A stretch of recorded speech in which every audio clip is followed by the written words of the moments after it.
Hello Spartans, my name is Nolan Shannon and I graduated from DeSmet in 2018. And I'm Adam Gordon and I graduated in 2017.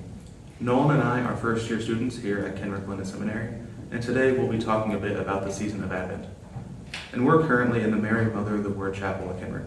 We found this fitting because it calls to mind the beginning of Christ's life on earth. Mary's yes to God to bear his Son is fundamental to the Incarnation.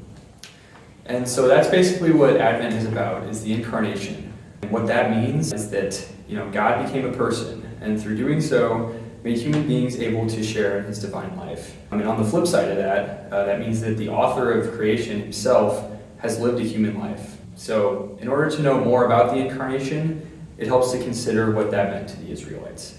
So the Israelites thought that they were expecting a Messiah who would free them from Roman occupation. And that was their greatest desire as a nation. That's what they wanted God to do for them. That was their greatest hope. Freedom to govern themselves and freedom to practice, their worship of God as they would have liked.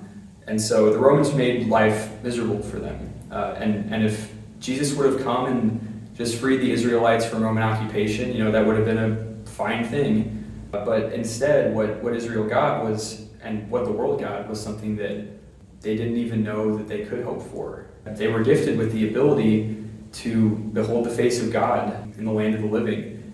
They were given the possibility to experience, a joy that never ends, and the fulfillment of all desire, which is perfect unity with God in heaven. So what they wanted was, an earthly, temporary good, and what they got was something infinitely better, which is life with God. And so Advent is not just a time in which we remember Jesus' birth 2,000 years ago.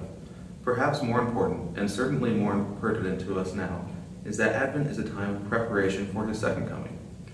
As Catholics, we believe that Jesus will return in glory at the end of time to establish his kingdom.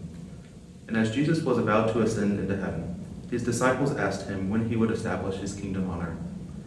He responds, "It is not for you to know the times or seasons which the Father has fixed by his own authority.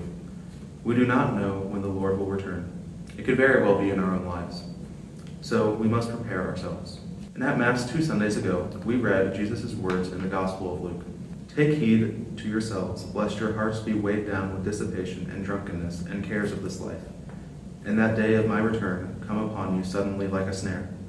But watch at all times, praying that you may have the strength to escape all these things which will take place, and to stand before the Son of Man." And so that line, "Take heed to yourselves, lest your hearts be weighed down with dissipation and cares of this life," that really applies a lot to our lives, especially right now. We got finals coming up and we have, all these papers due, and, aside from that, kind of issues with our friends or issues with our family. We're constantly fixated on these things, and sometimes we'll let them bring our day down, or, we're just constantly focusing on things of our life, which makes sense. But during Advent, it's good to remember that God wants us to live in joy, because God and the fulfillment of all desire is completely and totally available to us right now. So during Advent, we remember the Incarnation of Jesus, and we remember that there's nothing that God has not done for us, and that there's nothing that God won't do for us. And so this Advent, try to set aside some time to take these burdens to prayer. Ask God if he can help you lower your stress over the temporary things of this world. Listen to his voice and rest in his presence. And above all else, keep in mind the joy of his everlasting plan he has for you. May you have a happy Advent, and God bless. See you guys.